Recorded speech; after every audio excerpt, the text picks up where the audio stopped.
So it is 11:30. We do have a quorum. I don't think Mayor Gallego is on yet, so we'll have to wait a couple more minutes and we'll get rolling.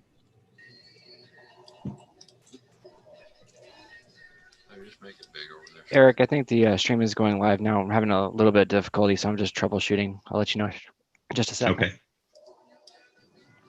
Who's having trouble? Mac.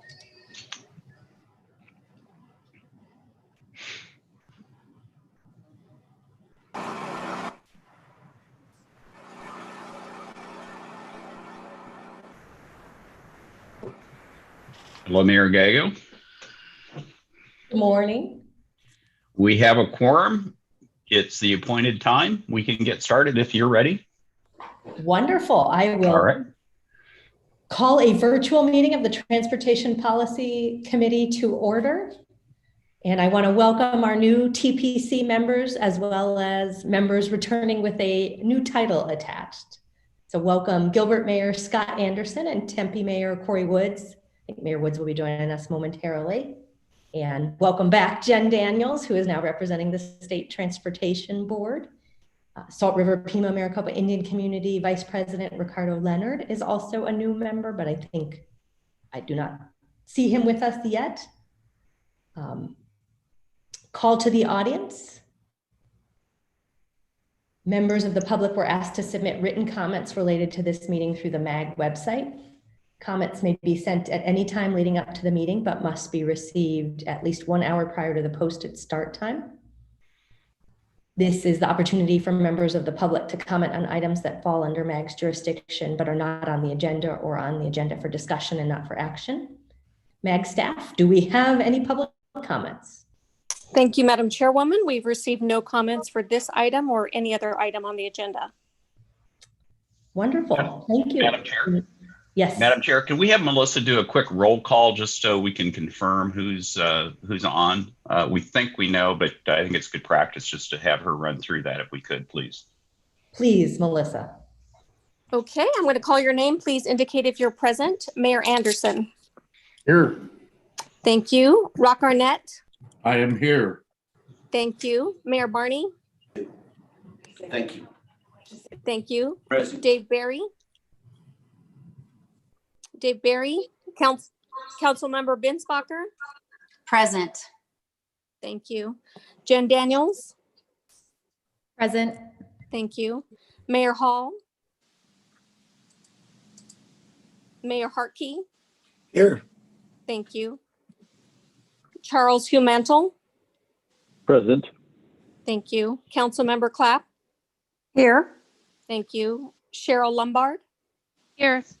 Thank you. Mayor Lord. Present. Thank you. Mayor Meck. Here. Thank you. Mayor Price. Present. Thank you. Mark Reardon. Present. Thank you. Supervisor Sellers. Here. Thank you. Mayor Wires. I'm here. Thank you. Mayor Woods. Here. Thank you. And our chairwoman Gallego is present, so we do have a quorum. Wonderful. Well, glad to be with everyone. We will move to item number 3, which is our consent agenda. We have items 3A through 3C. Does any member of the TPC have any questions or would like a presentation on any of these items? Hearing none, could I have a motion to recommend approval of the consent agenda? So moved. Mayor Wires. Second. Mayor Lord. Any discussion? All right, then we will move to the vote. And Melissa, if you could do roll call. Sure. Mayor Anderson. Mayor Anderson, how do you vote? Yes. Thank you. Rock Arnett. I vote yes. Mayor Barney. Aye. Thank you. Dave Barry. Councilmember Binsbacher. Aye. Thank you. Jed Daniels. Aye. Thank you. Mayor Hall. Mayor Harkey. Aye. Thank you. Charles Humantle. Aye. Thank you. Councilmember Clap. Aye. Cheryl Lombard, Aye. Mayor Lord, Aye. Mayor Mack, Aye. Mayor Price, Aye. Mark Reardon, Aye. Supervisor Sellers, Aye. Mayor Wires, Vote aye. Mayor Woods, Aye. and Chairwoman Gallego. How do you vote? Chairwoman, how do you vote? I vote aye. Thank you. That is a unanimous vote. Thank you very much. Now we move to item 4, an I10 Broadway Curve project update. MAG staff member Kristen Myers will give this report. I will turn it to her. Good morning, Madam Chairwoman and members of the committee. Thank you for the opportunity to provide an update on the I10 Broadway Curve Improvement Project and the regional efforts that we have been working on to prepare for this important project. Next slide, please. My presentation today will cover a few updates on the Broadway Curve, but before I begin, I wanted to take a second to remind the committee of the components of the project. In the purple area on your screen, this area will be restriped to accommodate 4 general purpose lanes and 1 HOV in each direction. The area in yellow will include 6 general purpose lanes and dual HOV lanes in one direction. The orange section will be a collector distributor road system, which will be new to the valley. A number of bridges will be reconstructed, including Broadway Road and 48th Street at State Route 143. And in addition, 3 pedestrian bridges are included in this project, one at Alameda, another at the Western Canal, and lastly at Guadalupe Road. Next slide, please. Recently, MEG completed a project and economic benefits assessment to detail the relationship between constructing this freeway and the positive impacts it will have during and after construction. With the analysis that we did, we found that after construction, traffic will be 25% faster during rush hour than it currently was pre-COVID. Over 4,000 businesses will have better access. Construction activities will grow local business sales and add over 1,000 construction jobs. After construction, it is anticipated that approximately 250 new long-term jobs will be created. Next slide, please. Unfortunately, there were critical project milestones happening when the COVID crisis hit our region. ADOT made a determination at that time to extend the procurement period by 60 days, therefore adjusting when the project would start. As you can see on the slide, it is anticipated that the contract will be executed by the end of December, with design and mobilization of the developer team starting in early 2021. Currently, the schedule has construction starting in the summer of 2021 and ending sometime in the fall of 2024. Next slide, please. To provide an understanding of what the contract contains regarding closures of I-10, it was decided at the beginning of the project that the freeway corridor was too critical to close during the weekday, given its high use by the traveling public. Therefore, all lanes are required to be open during the week, including the HOV lanes. There are closures allowed on weeknight and also on weekends. There are several provisions in the contract that do not allow for closures during special events and holidays. One item to note is that for every 15 minutes that traffic control is out longer than the stated duration of the closure, it is a $200,000 fine per every 15 minutes. We feel that this will truly incentivize the contractor to prepare accordingly. Next slide, please.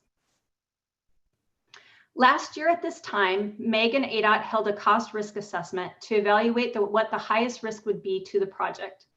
What was found as a very high risk that is different than, let's say, South Mountain Freeway is the user experience, because this project is occurring in an area highly populated and utilized by over 300,000 vehicles per day. The cost risk assessment also identified that agency credibility is a very high risk that needs to be mitigated, especially that this project will be under construction during the potential 2022 vote on the extension of Proposition 400. Next slide, please. Because of these risks, we at MEG decided to move forward on some regional strategies to help prepare the project for success by proactively developing mitigation options to help with user experience and the agency credibility. Next slide, please.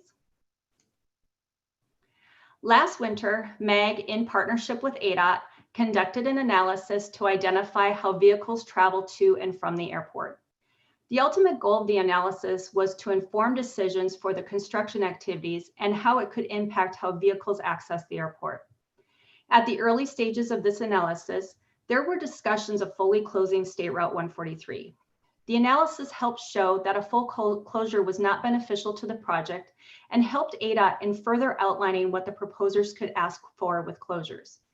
This analysis will continue to be used once the winning developer team is announced and if they request different closure options, again, ultimately in order to help ADOT inform their decisions. The analysis was conducted from early November to capture the traffic patterns over Veterans Weekend and NASCAR, along with the Thanksgiving holiday. The analysis also went into mid-February to capture the traffic patterns during the spring tourism season. What we found from a traffic perspective is there are more cars on weekdays, typically Tuesday through Thursday, with Mondays and Fridays being slightly lower. Weekend car volumes tend to be much lower than the weekdays as expected. Next slide, please. Once the airport analysis was underway, we kicked off a traffic operational analysis to take a detailed inventory of the signal system within the arterial network surrounding the Broadway curve. The purpose of the analysis was to assess what the capabilities currently are within the city traffic management systems and what improvements may need to happen prior to construction to accommodate any potential for added capacity on the arterials, especially during closures. Next slide, please. Since the spring, we have been working with city staff to inventory the traffic signal operations system within the project area. The yellow dots on these maps show the locations within Phoenix and Tempe that we have evaluated. Currently, the inventory is complete and MEG staff has been working with city technical staff to verify our findings. We anticipate having the final report within the next couple of weeks, which will include a list of priority signal upgrades that will be taken forward for funding discussions. Next slide, please. The other item that we have been working on since January is a microsimulation to determine the travel patterns of users in the area based on different freeway closure scenarios. In any freeway closure case, ADOT will prioritize detouring traffic to another freeway system like State Route 101 Price Freeway. However, we do understand in the real world that there is potential for travelers to find their own route. This microsimulation analyzed these spontaneous diversions during weekend closures. Next slide, please. This is an example of a closure that will happen over a weekend during construction and how the intersections compare to weekday versus weekend volumes. The graphic on the left identifies the ramps that will need a close for a westbound closure to stop traffic from entering the freeway. The graphic on the right is a snapshot of the model taking all weekend closures into consideration and shows how the intersections compare to what we would normally see during the weekday versus what we would see at a weekend closure. These findings are currently being overlaid with the arterial traffic operations analysis that I talked about in the previous slide to help the team prioritize those intersections that see higher stress in the network based on the closure scenarios. Next slide, please. Another item that is being considered as part of an overall mitigation strategy is the potential to add transportation demand and/or transit options to help alleviate congestion on the freeway. Valley Metro prepared a model to see what type of transit options would yield a decent return on investment for this freeway project. The highest type of potential transit options that have been identified are some express routes by adding a few additional trips in the morning and evening peak. In addition, leveraging the already successful commute solutions that Valley Metro has available. Another item is a robust marketing and messaging endeavor to help commuters understand their options way in advance of construction. Valley Metro and MEG staff have met with several cities to provide them with these findings. In September, Valley Metro also presented as an informational item the findings to the Transit Management Committee and the Valley Metro Board of Directors. MEG, along with Valley Metro and the cities, are continuing the conversation to identify the best option for mitigation. The ultimate decision on any mitigation strategy that requires additional funding will be through Regional Council and ADOT. Next slide, please. To round out the items that are being produced for the mitigation strategies is a strategic communication plan that will live throughout the life of this project. The goal of the plan is to ensure that the project team deploys robust outreach tools in a variety of ways to ensure that all project partners, stakeholders, and the users are given accurate and timely information along with robust feedback mechanisms. A workshop was held in May and attended by up to 70 project partners so that ADOT could hear from their top concerns for the project and how the project team can be proactive in meeting their needs from public relations, business interaction, tourism, and anything in between. By the end of this week, the plan will be sent to the workshop attendees in order to receive additional feedback. And a meeting is scheduled with the workshop participants on September 30th that will go into further detail on how the plan will be implemented and to receive additional feedback. Next slide, please.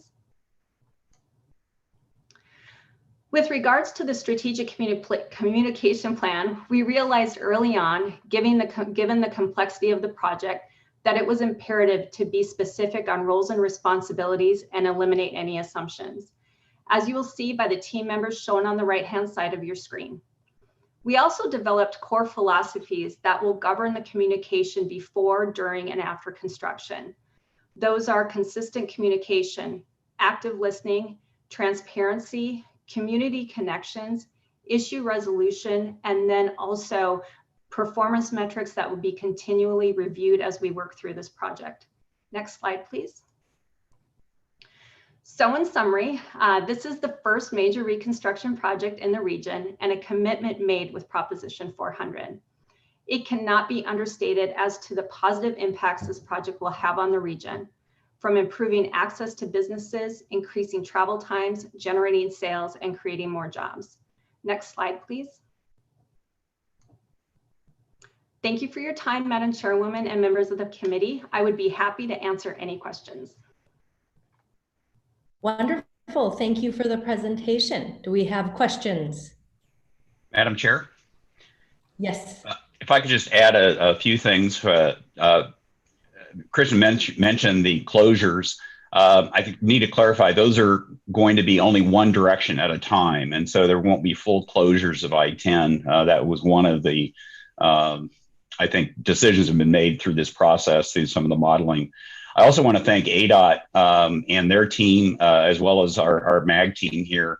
When we approached John Halakowski last year about doing a supersized pre-construction plan, as you've seen here, I think he said, sure, I think that makes totally good sense. And as you can see, we've never had this level of pre-construction activity and really laying out how we're going to mitigate the impacts in the community, in the business and the tourism industry. So really, I want to congratulate our team as well as thank ADOT for their great cooperation in getting this this plan put together. Thank you.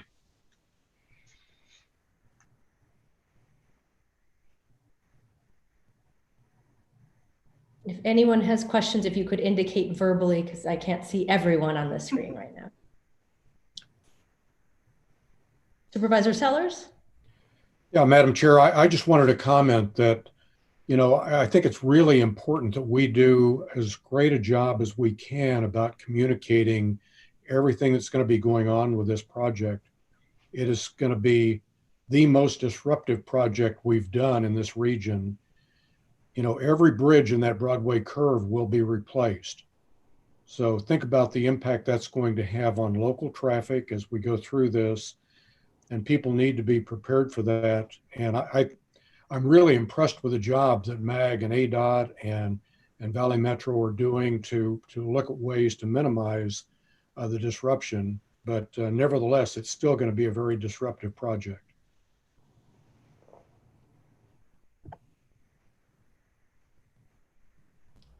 Well said. Madam Chair, this is Garnet.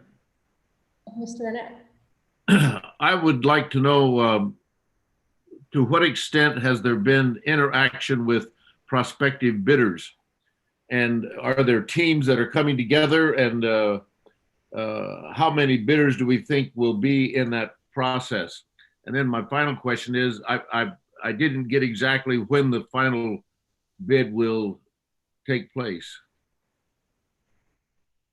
Thank you, Madam Chairwoman, members of the committee, and Mr. Arnett. I'd be happy to answer your question. Currently, there are 3 shortlisted developer teams. We are going through the procurement process right now, and the proposers are being evaluated by ADOT and others, with the anticipation that a winner will be selected sometime this fall and go through contract by the end of December. Thank you. You're welcome. Kristen, could you give us a little bit more detail about some of the performance measures? Obviously, you talked in detail about timeliness of closures, but some of the others. Yeah, so thank you, Madam Chairwoman, members of the committee. Yes, we're further evaluating performance metrics. I think one of the things that was so great to go through this strategic communication planning process is we really wanted to be able to, as a team, constantly check ourselves, not only ADOT, but also the developer, what we're hearing from our member agencies, from the traveling public. So as the developer gets on board, we're going to be really fine-tuning those performance metrics with like 360 feedback monthly with our member agencies and others, to looking at what type of social media hits are we getting and what's really being effective. Also really looking at crisis communication, and also if there's incidents, and making sure that if we say we're going to get things off of the freeway within, let's say, 9 minutes of an accident, that we're holding to that. And if we didn't do that, what do we as the team need to do in order to make sure that that gets better every single time? So we can't make complete commitments yet on all the performance metrics, because we do need to have the developer on board, but we are all ready, and I think we're all very excited to get those fine-tuned. Wonderful, thank you. It's certainly important to me that we communicate with our traveling public. I am sure you are all always early when you are going to the airport, but sometimes I cut it closer than I wish. And I think just understanding, what you're going to see if you're on the way is very helpful, as well as for our commuters coming in and out. This is a hub of economic activity, and we want to make sure people have a good experience with that, as well as communicating with the local businesses, and just fewer surprises for such an important project. We want it to go as smoothly as possible. Supervisor Sellers alluded to this, but I think there's some conversations about how transit can help address some of the traffic challenges. And can you talk about what we're doing in partnership with Valley Metro and others? Absolutely. Thank you, Madam Chairwoman. We've been working with Valley Metro in coordination with our cities within the Broadway Curve corridor, from town of Gilbert all the way with Chandler, town of Guadalupe, Tempe, and Phoenix, to really look at ways that we can minimize the traffic that's along the freeway main line, specifically during those weekdays when we know that congestion is greater during the AM and the PM peak. And what we have found is that through Valley Metro's modeling, there's opportunity for express service, adding trips to get more people on the buses, looking at really working with employers for van pooling and trip reduction. I think, unfortunately, COVID, has negatively impacted some things. But from a Broadway Curve perspective, I feel that there's a real opportunity to now work with employers on flexible schedules during construction, and really working with them and their employees to minimize as much disruption to them and as their business as we can. We're also looking at some opportunities along the light rail to make time points a little bit more effective. But we are still continuing to have conversations with city staff, and we'll be bringing forward more items as we move into the fall. Wonderful. I think we should look at if adding transit might help us with some of the congestion in the area. Madam Chair. Mayor Anderson. Yes, thank you. Quick question, Kristen. Has there been any study done of how traffic will tend to redistribute itself during this construction? Thank you, Madam Chairwoman, members of committee. Nice to see you, Mayor Anderson. It's been a while. Yes. There was a slide where I talked about the microsimulation that we're doing. It's a very dynamic modeling system that really looks at traffic down to the detail of the car and takes into a lot of what a user experience would be. So if, let's say, we're going to close westbound Interstate 10 at the, with the 60 on the ramp, where would cars typically go? What would that kind of personality do? And so this microsimulation has really shown us, and we have data upon data that we're going to continually be looking at when closures come up, working with the cities to really identify ways to mitigate as much congestion that we can on the arterials and really message them and understand where those cars are going so that from a communication standpoint, we can really get in front of that and help the project team do the best job we can.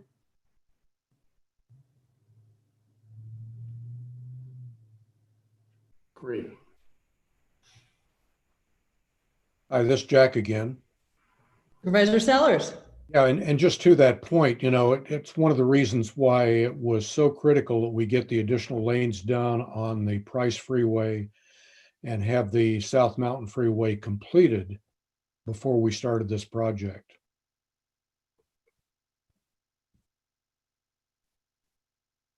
Certainly. Is a linked system, absolutely. I think, what does Eric say? Cogs working together?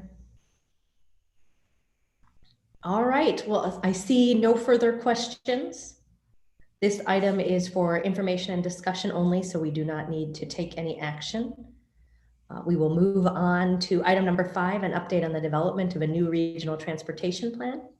And MAG staff, Audra Kester-Thomas, will provide a report. Thank you, Madam Chairwoman, members of the Transportation Policy Committee. Good to be here with you again to provide an update on the latest activities associated with the development of the next regional transportation plan and informing of the extension of Proposition 400. Next slide.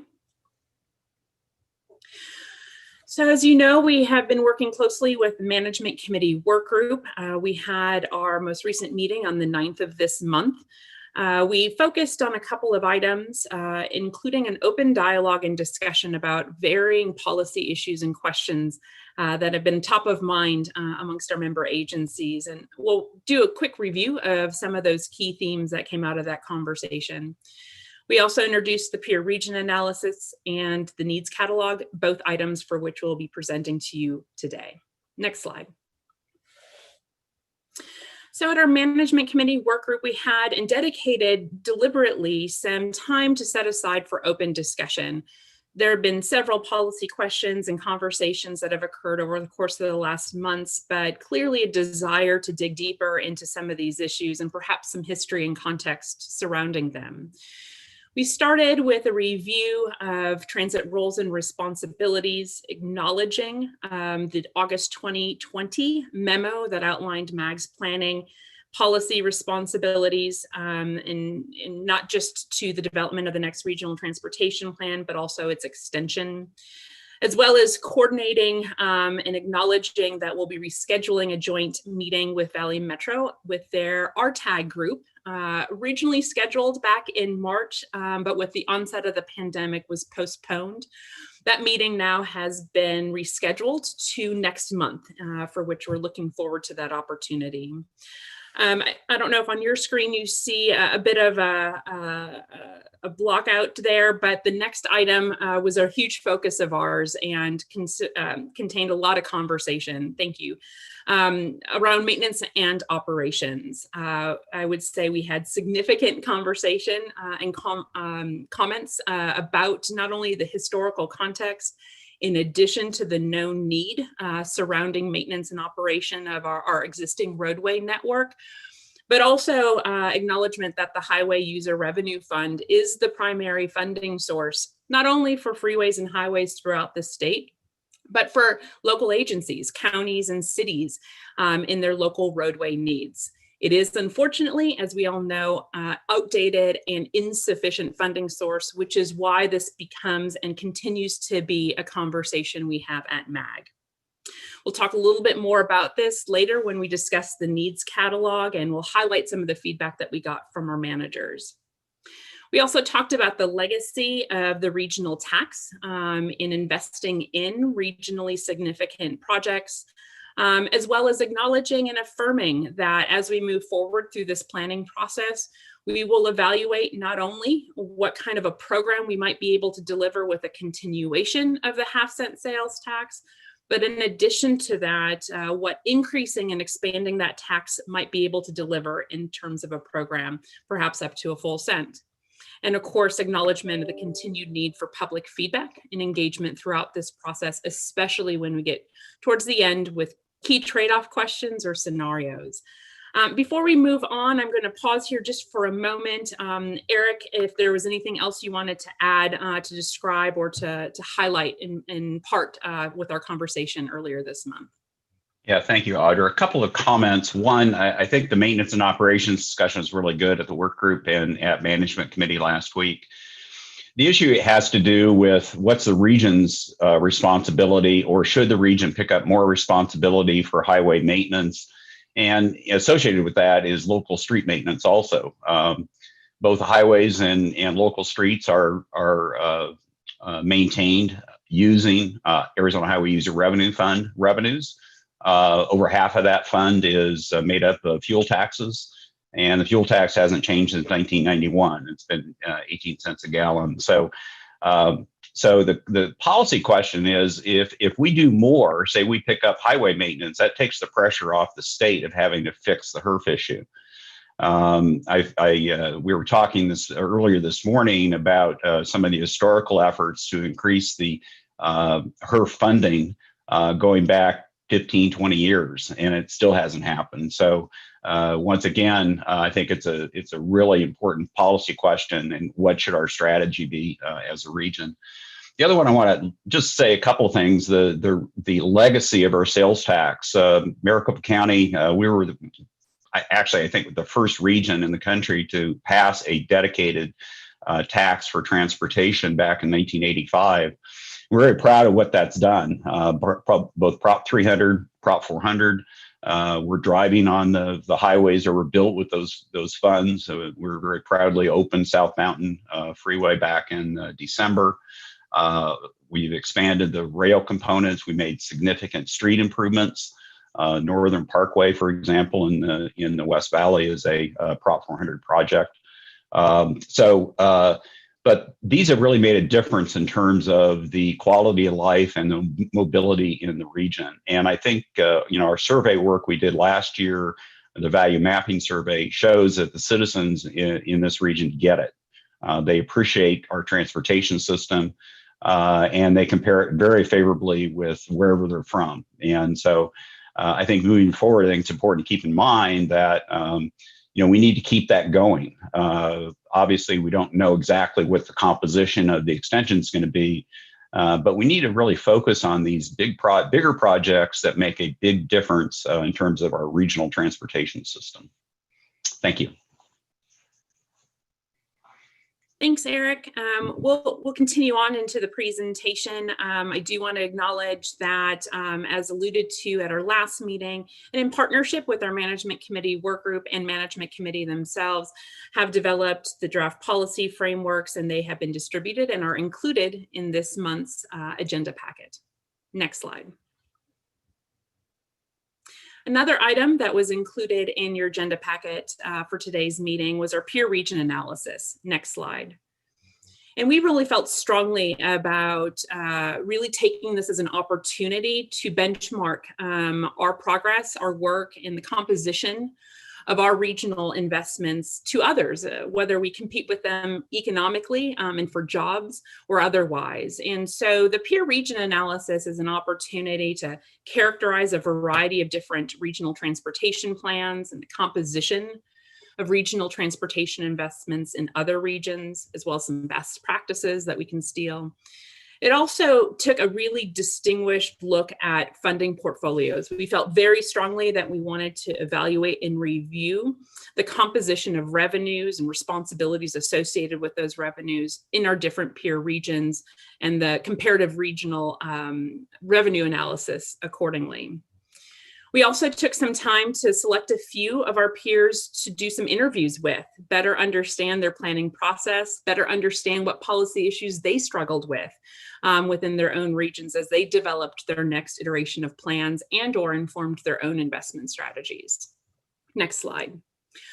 We'll share just a few bits of information from this analysis and certainly are happy and welcome any comments or feedback that you might have. You'll see here a map that outlines the regions that we selected for this analysis, really attempting to find places that had characteristics similar to ours. You'll see most of those regions are west of the Mississippi River, recognizing the type and maturity of this region, as well as a fast growth region largely found in this part of the country. Next slide. Just a couple key takeaways from the research is indicated by Merrick Anderson as one of the first regions to establish a half-cent sales tax as a mechanism to deliver important transportation investments. Since then, we have now known and now see that we have been surpassed by other regions in terms of that investment. You'll see here a total per capita, revenue by a few of our agencies. You'll see MAG listed on the left as one of the lowest per capita in terms of transportation revenues. Next slide. When looking specifically at a regional or county taxes, indeed, you start to see, and we have seen since, the sales tax mechanism become very popular. But what you'll also notice is that our peer regions have started to stack and expand those sales taxes beyond just the half cent. NCT COG, that's the North Dallas-Fort Worth area of Texas, you'll see they have 2 dedicated half-cent sales taxes, plus an additional cent for transit. Sandag, our friends in San Diego, do have a half cent currently. Our friends in LA have 4 stacked half cents, each totaling or combined totaling 2%. And our friends in the Twin Cities area have an underlying property tax. Next slide. We have indicated and expressed to you that we are tracking nationwide initiatives. Many of our peers are in the same place as we are, looking to find, expand, or extend sales tax initiatives or voter-based initiatives to further their transportation investments. And we have promised to continue to track and update you on the progress of those. Our friends in San Diego were unsuccessful a year or 2 ago in expanding and extending their sales tax initiative, but their legislature gave their local transit authority, MTS, the authority to initiate their own ballot initiative. And they have, over the course of the last year or so, planned to go to the ballot this November for a half cent dedicated simply to transit. This summer, in light of several issues, including the pandemic, MTS has now decided to postpone that vote in November, but continue conversations into next year. Next slide. When we look now specifically just at dedicated transit taxes, you'll see at top MAG, we have a half cent in this region. Our Proposition 400 investment includes a third of that to transit. And you really start to see the disparity between regional transit investment compared to our peers. Here in this region, 0.17 cents dedicated to transit, whereas you see almost a standard business now, at least a cent dedicated in most other regions just to transit. You'll see an increased or even additional above a cent in several regions. Next slide. Do want to highlight Campo, that is the Austin, Texas region. They do have an existing cent dedicated to transit. And they are proceeding this November with a ballot initiative to add a property tax, 8.75%, to further fund a robust transit program that includes additional light rail investments as well as transit operations. Next slide. So just some highlights and in summary of our peer region analysis.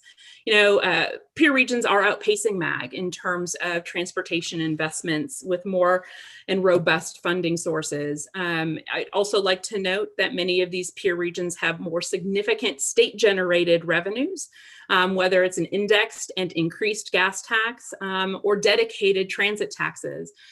Arizona is one of the few states that does not have a dedicated funding source to support transit. As federal and state revenues diminish in size and scale, that pressure continues to roll downward. And you can see with our peer regions, their continued investment and growing investments in transportation, knowing it's linked to their economic prosperity, mobility, and important livability factors. Operations and maintenance is commonly funded in our regions. And also the opportunity perhaps for us to look at additional opportunities for revenue. Noted here specifically is public-private partnerships, not something that's been implemented in this state or in this region. That's code for a variety of things, including toll roads or managed congestion lanes. We have done a little research at MAG, certainly along these lines, but it is very clear that a lot of our other regions are leveraging additional revenue sources, again, to help continue the important transportation investments they've identified. And so at this point, I'll pause here. Again, kick it back over to Eric if there's any other points that you wanted to identify, and perhaps open it up to any questions or observations at this point before we move along.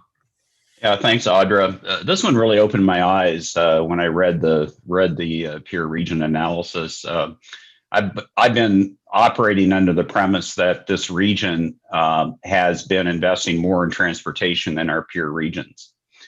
And that's because we've done such great work over the last 35 years with Prop 300 and Prop 400. And our congestion levels are extremely competitive or low relative to our peer regions.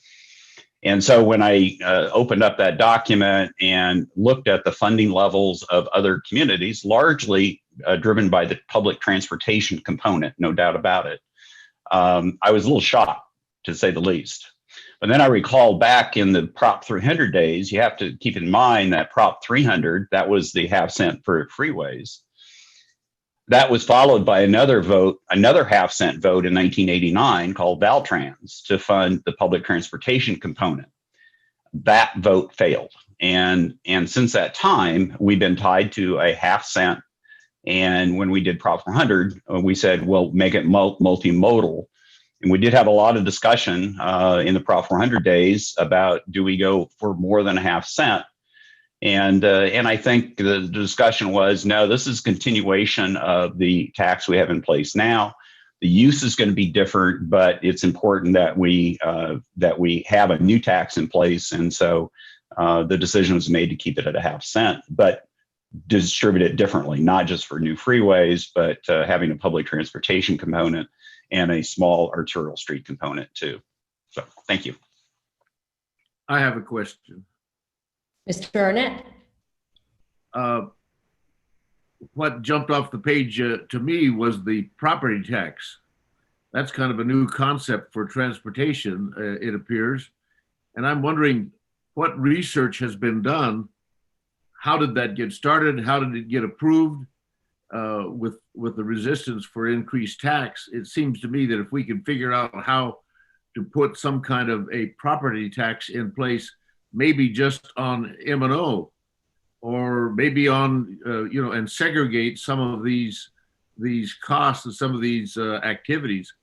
That seems to me to be a real opportunity if we can figure out how to bring the value of that tax to a particular process, whether it be M&O, whether it be transit, whether it be local roads of regional significance, etc. What work has been done to understand how that tax got put in place is my question. Yes, Madam Chairwoman, Mr. Arnett, I'll first provide a little bit of the technical analysis and feedback from the peer region analysis, and perhaps Eric would like to add in some historical context in conversations we've already had previously about property taxes. So a lot of that is illustrative of the different funding mechanisms at each state. Some states don't have an income tax, and like Texas in particular, the pressure then comes and is leveraged through a variety of property taxes. So a lot of localized functions, whether it's cities, are really leveraging a property tax to fund their local jurisdictions. And so it's not necessarily unique then to see in Austin an addition, that's an increase, an 8.7% increase to their existing property tax in the greater Austin area as a funding mechanism in addition to a sales tax that they have already employed. In Minnesota, very similarly, property taxes leveraged as a part of their portfolio, in addition to an income tax and other sales tax initiatives that they have at a localized level. In this state with an income tax, we have leveraged sales taxes often as a mechanism, as many of your own jurisdictions implement at a localized level to further investments, whether they're transportation or quality of life initiatives. And so again, what this shows is a little bit of the differences of how states are funded and the kinds of taxing mechanisms that complement at not just a state level, but all the way down to a local or regional level. But in addition, it highlights perhaps several revenues or different and unique taxes for which we haven't yet considered or implemented here in this state, which if it is the direction of our policymakers, MAG can certainly pursue and provide that feedback as we move through into the scenario and trade-off analysis. But Eric, perhaps you want to provide some context too on the history of Proposition 300 and the sales tax there. Thanks, Audrey. Yeah, in the early days of before Prop 300 became a ballot measure, there was a thought that we would do a property tax and that was shot down by the business community at the time.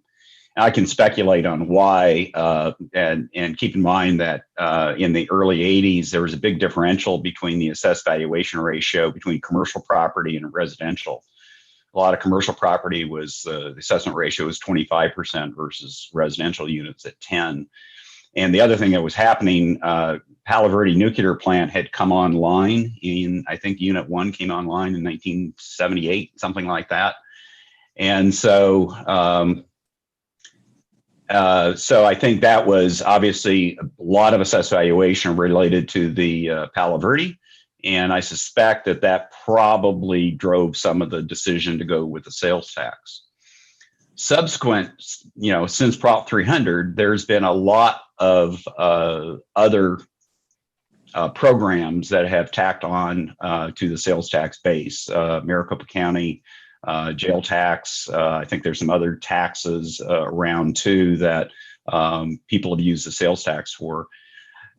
Personally, I think we need to explore property tax now, at least to explore whether that's a viable option or not. Property tax is a lot more stable than sales taxes, as we know. And the other feature it has, it actually grows with the assessed valuation. So, as we know, transportation does enhance property values. And we've mapped the change in assessed valuation along the freeway and light rail corridors.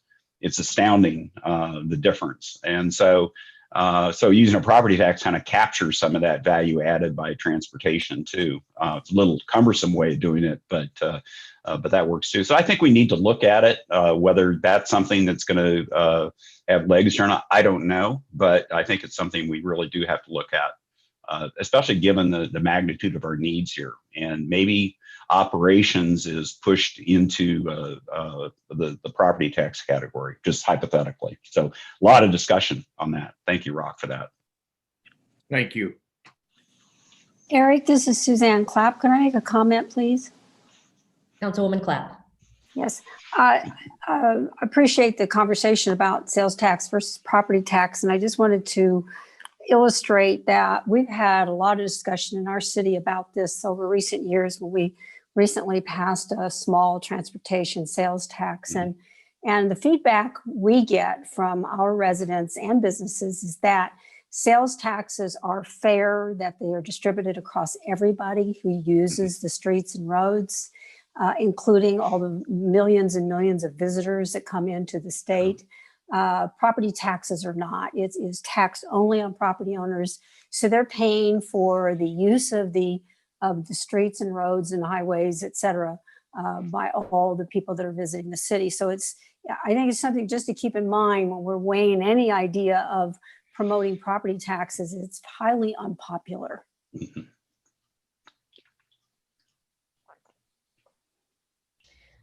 Eric and Audra, can you remind me, when we did some research with voters in Maricopa County a few months ago, did we ask them about this particular question? Madam Chairwoman, members of Transportation Policy Committee, when we did do the values mapping research, we talked generally and asked questions generally about investment, levels of investment. We did not specify or ask specific questions around taxing mechanisms. We anticipate that as part of our winter polling to start better understanding where voters are at and level of comfort and economic security, certainly. But in addition, especially if there's support from our policymakers, to potentially explore alternative revenue solutions and using the opportunity to get feedback on these kinds of questions and instrumentality.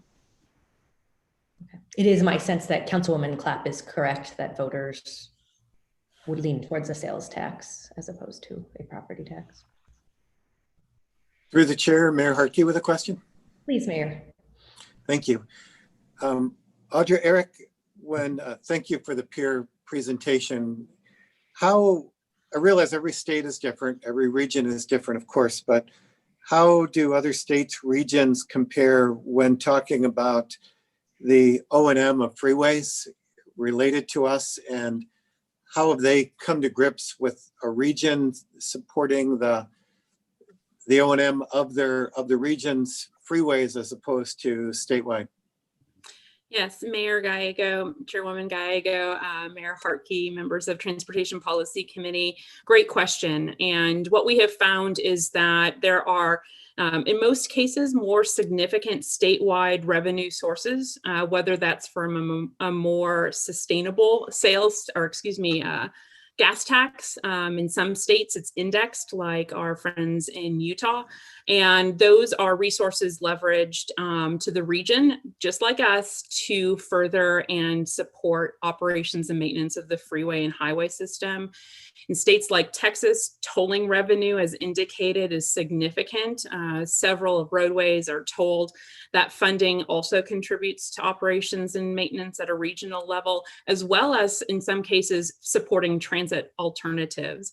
So it's important to remember that when we talk about the extension and moving forward, we're not just talking about the half-cent sales tax. We're talking about all the funding that's available to the region, and that includes our region's proportionality of the Highway User Revenue Fund. And our ability to make those decisions within this region, whether it's the highways and freeways within the region. So we do see more significant statewide resources, again, emphasizing in this state the need for a statewide remedy to HERF or something else. But do want to acknowledge that MAG controls those decisions, even at a regional level, from the proportionality coming through the state. So follow-up question or comment. For us to include that, for example, as a significant item with significant expenses, as you mentioned, it does take some pressure off of the HERF equation and the gas index, correct? Chairwoman Gallego, Mayor Harkey, absolutely. We're going to talk about that in another few slides again. Any regional investment on either highway and freeway maintenance or local roadways will continue to take away pressure from the state legislature to remedy this situation. Thank you.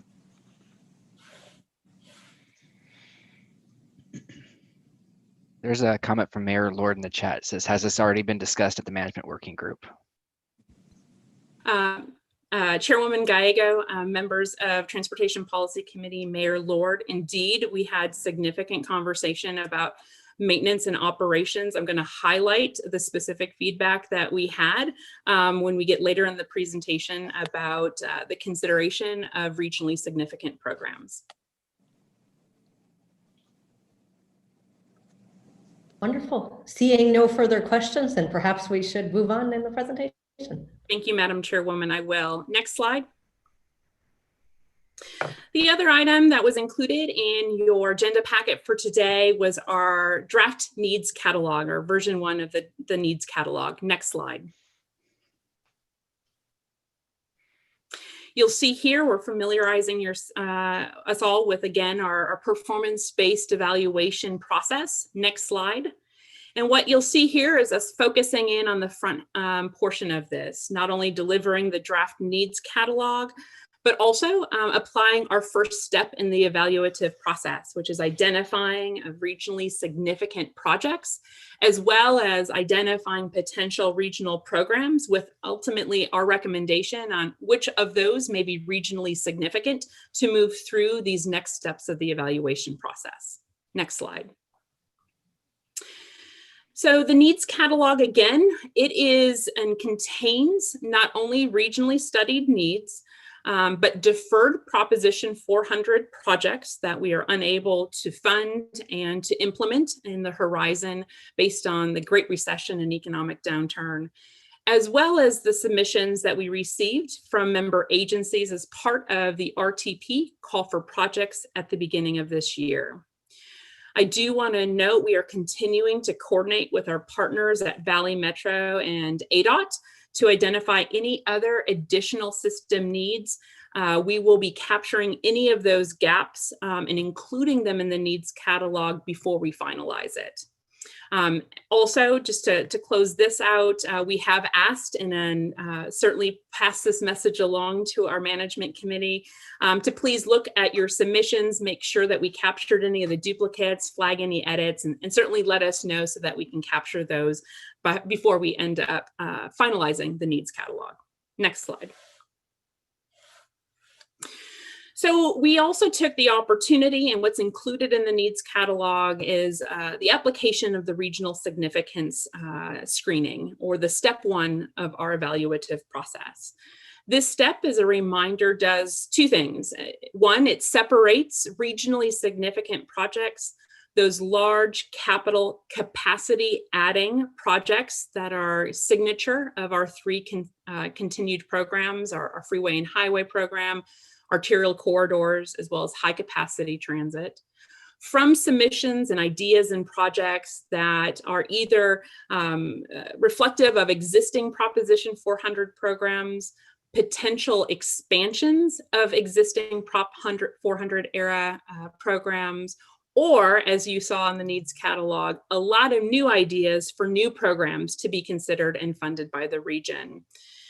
As we move through the evaluative process, I want to make sure we are all reminded that individual programmatic categories may be further consolidated or narrowed or expanded and collapsed. And it's also important to remember that these individual programs, its specific policy development and definition won't come until after the RTP is finished. Obviously, funding won't flow until 2026, and we'll have several months and years to be able to put together the implementation strategies and accompanying policy associated with each of those individual programs. So again, before we move on to the next slide, a reminder, we have defined a regionally significant program as one that is consistent with our region's values and vision and achieves a unique or distinct priority shared across the region. Next slide.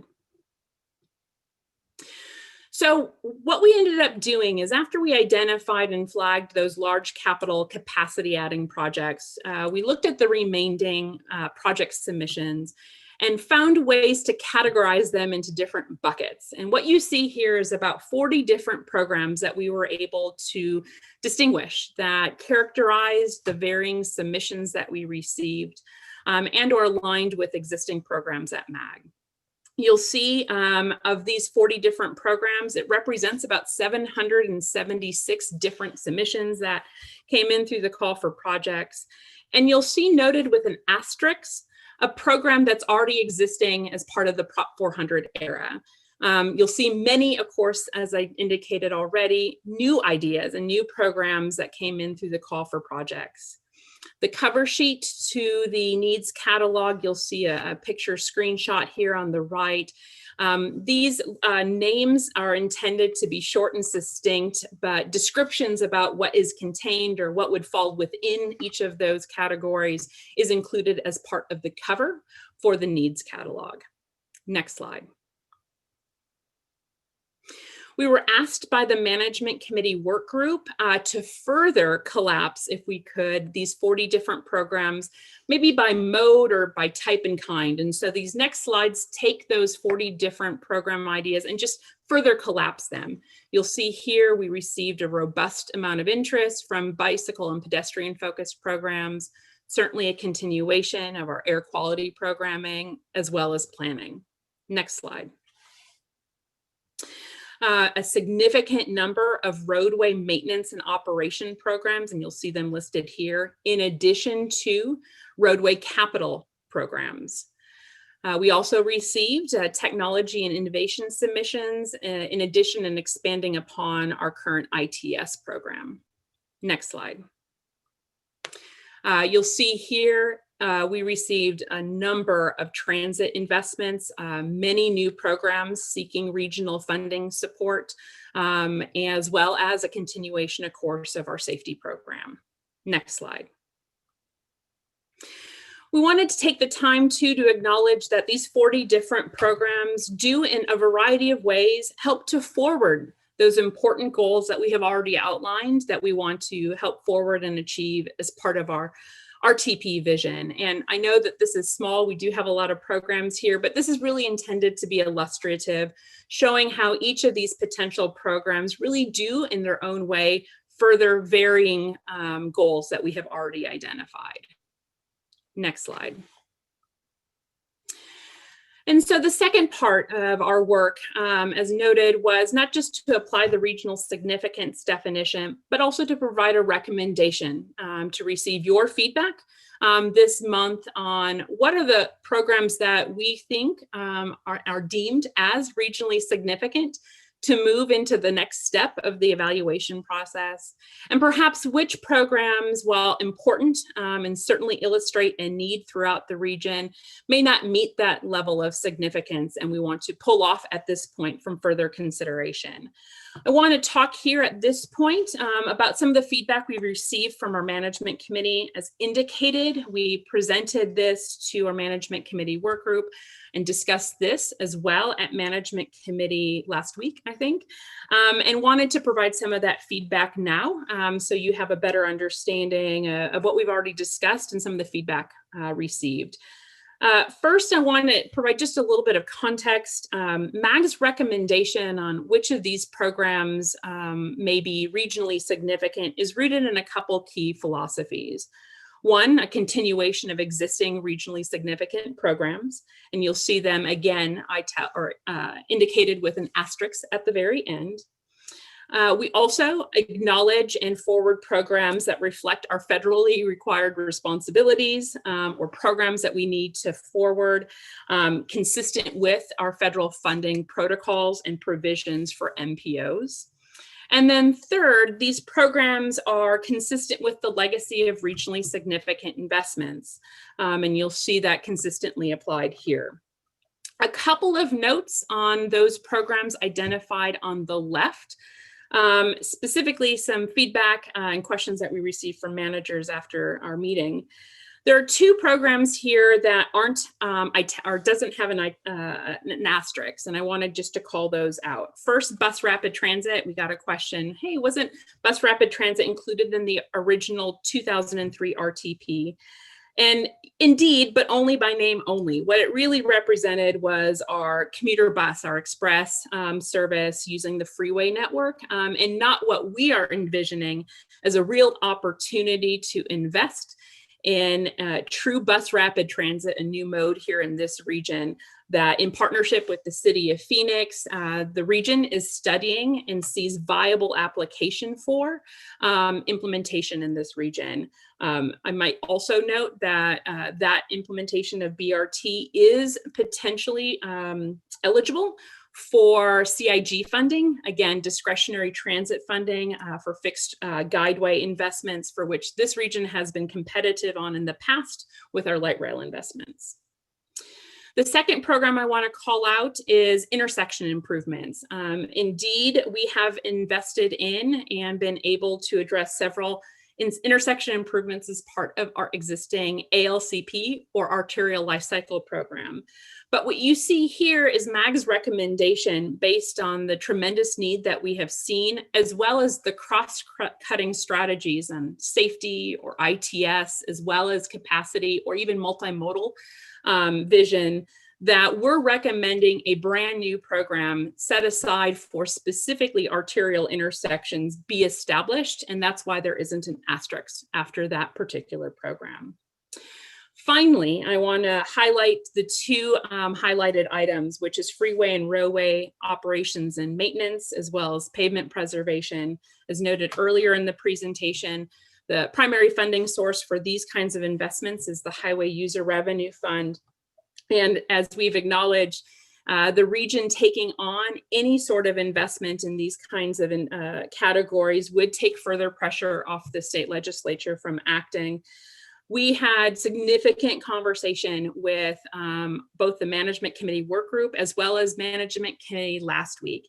And I would characterize the feedback received as no one wanting to provide any excuse for the state legislature not to act. I think we can all agree that there needs to be action. I mean, we certainly heard that from our managers. We also heard much stronger feelings about not supporting freeway operations and maintenance investments, but perhaps from a few, some interest perhaps in further evaluating local roadway maintenance or even local pavement preservation as part of the regional tax. And so I wanted to characterize that conversation and those conversations that we have had. Before I move off of this slide, I think there is recognition from our managers, certainly, and as demonstrated in the peer region analysis, it is really hard to stretch a half cent. And we're really attempting to stretch it as far as we possibly can. In fact, one of the suggestions I think we heard last week is perhaps we go back and only retain the current funded programs and not add anything new as part of the extension. So there is recognition from our managers and the feedback we have received that this is hard and we have difficult conversations ahead. I don't know that we received any additional consensus on things to pull off or add to this list at this point, but certainly acknowledged we'd be moving this forward and anxious to get your feedback today. This will be a point that we want to get your direction and feedback today, but Madam Chairwoman, if you'll indulge me, I do want to finish with two slides to set the table on what's next before we come back to this slide, if you'll indulge me. Next slide. So again, what is this step in the process? It's a request that we identify which programs are regionally significant and move on to the next step in the performance-based evaluation program. This does not guarantee funding for any regionally significant programs or only these regionally significant programs. It's just the next step in the process. I want to underscore, we are still looking at a portfolio of projects and programs that is fiscally unconstrained, and I might add significantly financially unconstrained. This is just the first opportunity, however, to start removing programs from consideration so that we have a smaller amount to evaluate and move forward. I do want to again emphasize that as we move through this process, we will continue to dial back and reduce the number of programs. We'll eliminate or narrow them in scope, or perhaps even consolidate them to better articulate the desires of our policymakers. I want to also note that we might bring some of them back. This is a planning process and it's iterative. And as we look at the full portfolio, we may see gaps, or we might hear from the public something that's really important that we want to add in. So this isn't the last time, but we certainly do want to move through a funneled process where we start taking things off the table. Next slide. So our next steps. Acknowledging some of the items that were in your agenda packet today, we have distributed the draft policy question frameworks. Those are for information. We have distributed the draft needs catalog, and that's for review and feedback. Many of your member agency staff have already provided comments, and we appreciate that. But really today and the remainder of our time today, we'd like to get your feedback on regionally significant programs, giving us direction on which we should move forward in the evaluative process and which ones should we set aside for now. I want to just make one more note. We do have our next management committee work group. It's next week. As you saw, we saw a number of transit projects from the RTP call for projects. We see big conversations ahead regarding policy. And so we're going to jump in on that item next week. We're preparing a white paper that we'll distribute to management committee at the end of this week, which we think will help frame that conversation going into next Wednesday. So with that, Eric, I don't know if there are a few things you want to finish up on, but Madam Chairwoman, that certainly does complete my presentation. And if we can go back 2 slides, we can start our conversation there, unless you had something to add, Eric. Yeah, I just thank you, Audra. Just we had a question from Mayor Barney about what the dollar amount is to bring back the deferred Prop 400 projects and continue to operate transit and its current. And we have that. We have those numbers. We're putting those together. I'm not sure we have them right at hand, but I'll defer to Audra on that one. The other thing we're doing, one of the other requests from the management work group was to produce what was referred to as a baseline scenario. And the baseline scenario was to find current transit operations that we're funding, if those are continued forward, as well as the landscape and litter funding that we do on the highways. And then, so that's one, roll that number forward for the next 20, 25 years. And then also look at specifically what Mayor Barney was asking, what's the cost, what's the dollar amount of the deferred projects and the different programs too. And so we have all those numbers. We're putting that material together, and you'll see that in a future meeting.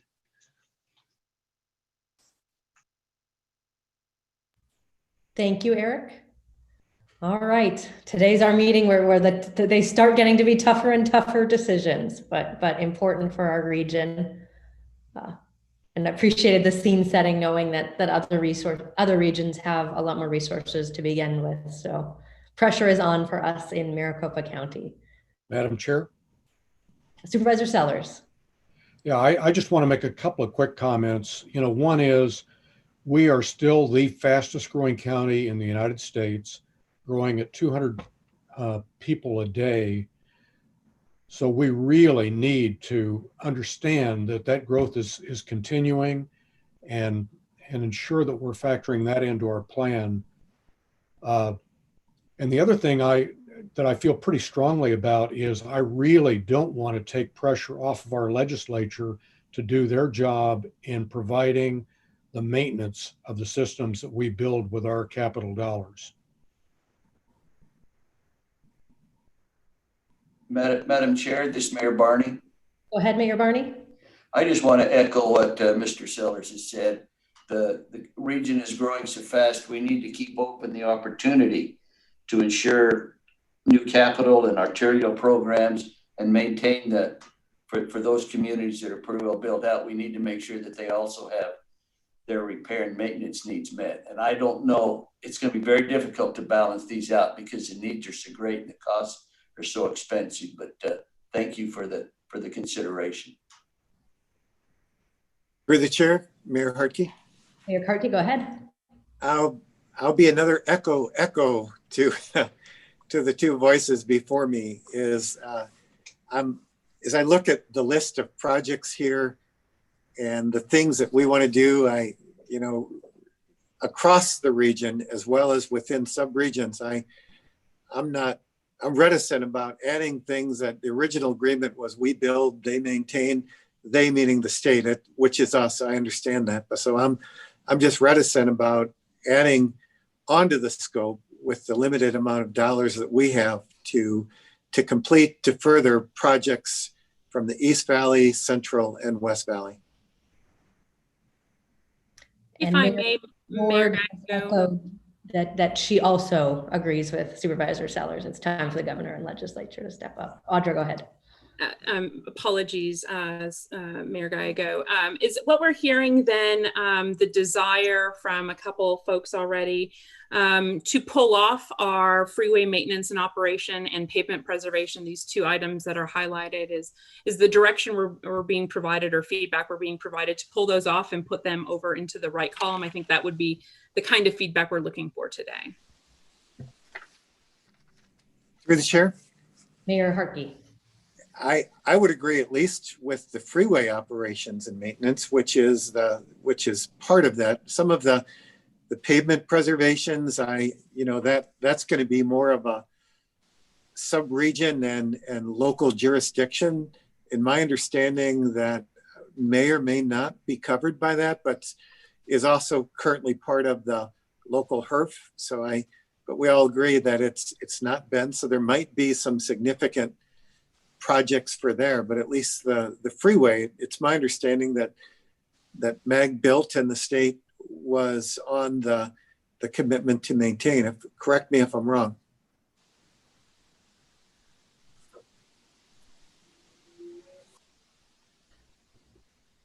Mayor Gallego, Mayor Harkey.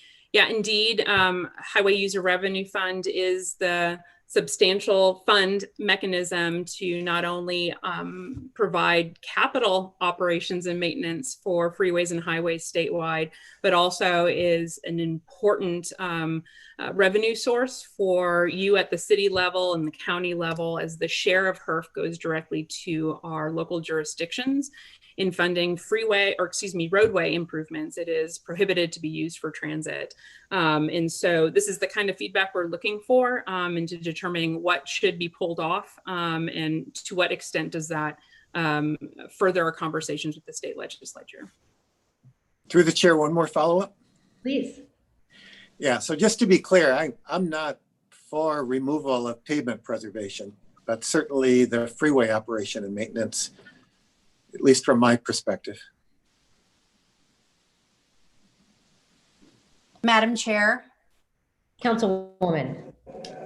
Thank you. This is Councilmember Bensbacher. I would agree with Supervisor Sellers with regard to taking freeway maintenance off the table for consideration of funding in the extension. I would also like to make a comment with regard to Mayor Barney's question about the funding and knowing what that is. My question would be, what future meeting could we expect that information? Chairwoman Gallego, Councilmember Bensbacher, we are preparing that information now as it relates to transit. We'll be actually presenting some of that information starting next week. We had provided some of that information last fall, actually, so it's top of mind, but we don't necessarily have it calculated and outlined in some of these categories. So we'll be working to be able to present that information in the upcoming months. Thank you. Madam Chair. Mayor Anderson. Thank you.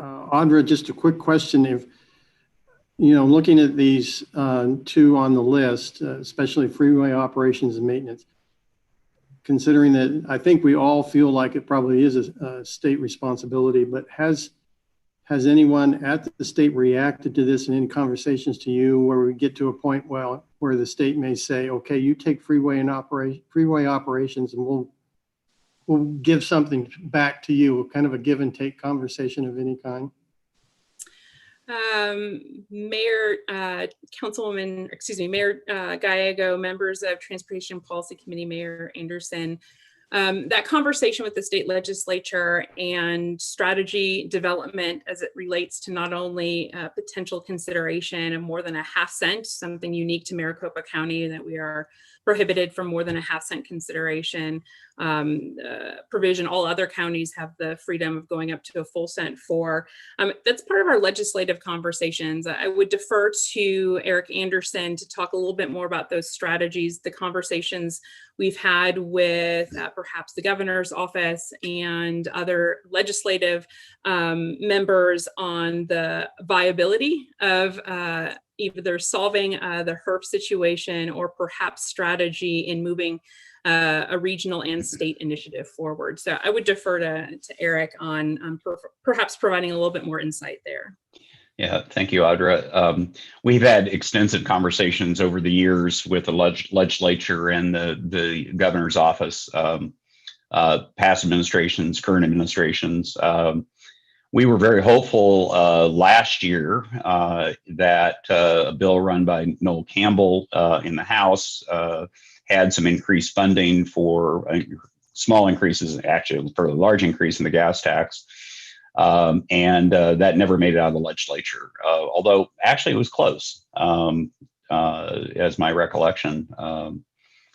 But last year, at this past legislative session, this spring of 2020, Mr. Campbell was running another bill that would basically make all vehicles pay their, quote, fair share. And so electric vehicles, alternative fuel vehicles would see increased taxes through the license and registration fees they pay that would at least get them contributing a little bit to roadway maintenance activities. Unfortunately, with the pandemic, that bill, although we had pretty promising support, because of the pandemic, that went by the wayside. So we'll continue to work with the legislature. Unfortunately, Mr. Campbell is not running for re-election. He was a great champion for transportation in the House, and the current Senate chair, Senator Fan, is a very strong transportation advocate too. In conversations with members, staff members in the 9th floor, though, they reiterated that this governor is not going to support any kind of tax increase. So I think that was pretty loud and clear at this point in time. There have been discussions about possibly putting something on the ballot from a statewide perspective. But once again, that's a pretty heavy lift to do that.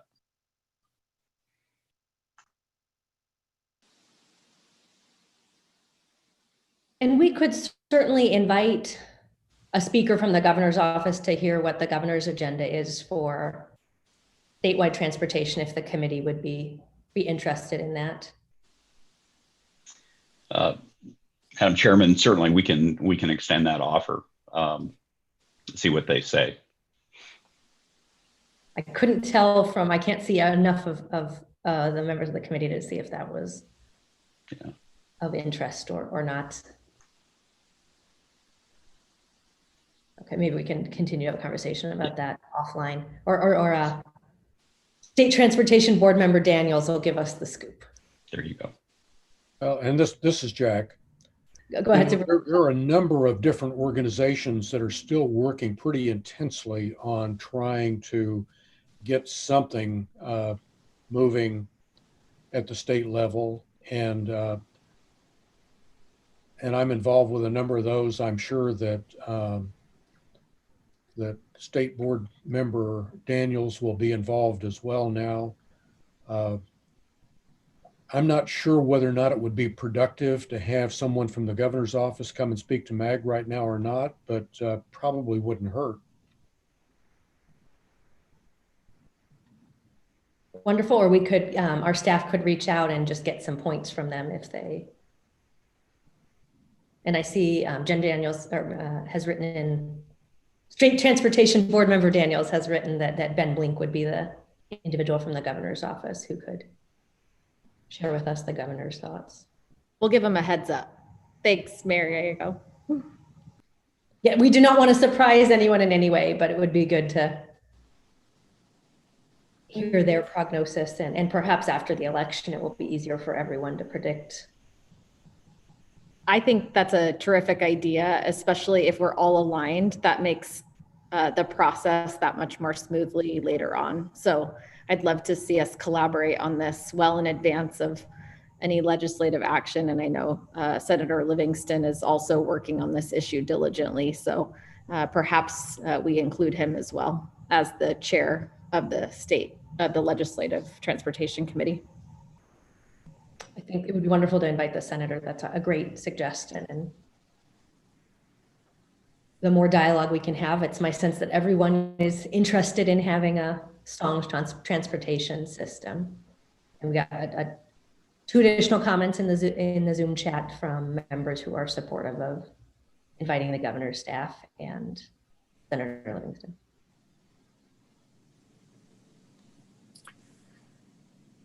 Through the chair. Mayor Harkey. Gosh, I'm talking a lot today. Hopefully not too much. I'm just looking at the programs to the right, and I certainly would like further consideration of microtransit and circulators as part of this. So I do realize if we don't address anything on the right, then there's almost the assumption that there's no questions about dropping those. So I'm interested in further conversation and evaluation of those across the region as well.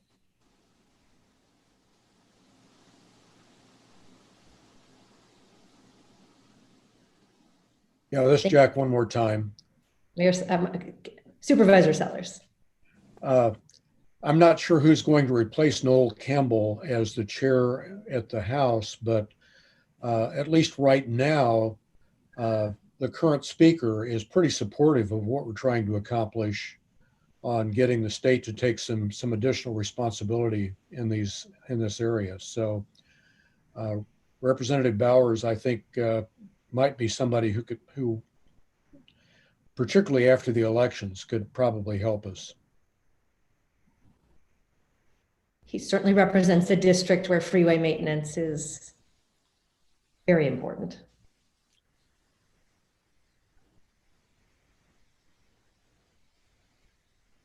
So it's my sense, just to try to clarify for MAG staff, but for now, it seems the committee is comfortable removing freeway operations and maintenance from the column on the left and really saying that that is not our responsibility and trying to send a message to our partners at the state level. Is that an accurate reflection of the committees?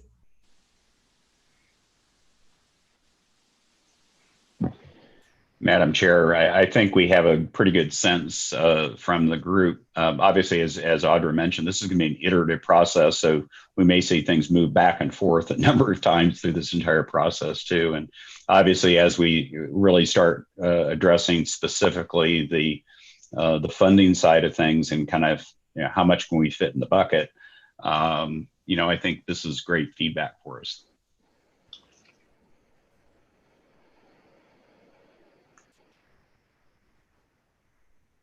Wonderful. Do any other committee members have comments? Well, thank you. A really important discussion today, and one where we're really beginning to see what we will be doing in our region, which certainly needs transportation investment. Thank you, Chairwoman Geigo. Thank you, Audra, for the presentation. So this was on the agenda for information and discussion only. We will move to item 6, which is a legislative update. And MAG's Nathan Pryor will give us the update and maybe make some future predictions if the crystal ball is working. Thank you, Madam Chair, members of the Transportation Policy Committee. In the interest of time, just one item of note that we're tracking, and it's on the federal side. So the FAST Act, which is the Federal Surface Transportation Authorization, the legislation, if you will, under which we operate transportation planning, programming, funding, is set to expire September 30th. The House of Representatives has made moves this week to extend that by 1 year. We expect that'll be taken up by the Senate and then ultimately by the White House. So looking at a 1-year extension of the FAST Act, not seeing any increased funding levels, so seeing everything stay the same for the next year. If there's any positive news in this, we've seen recent conversations, bipartisan conversations supporting potential future funding investment in transportation broadly. So we'll keep tracking these conversations and bring you updates as necessary. Madam Chair, that concludes my presentation. I'm available for any questions. Any questions for Mr. Pryor? Wonderful, thank you. Again, no action is required for this item. We move to agenda item 7, which is request by the membership for items on future agendas.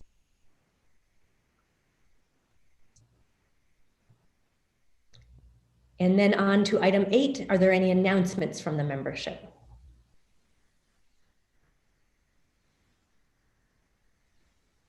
Thank you all. Business is now concluded and our meeting is adjourned. Thank you. Thank you.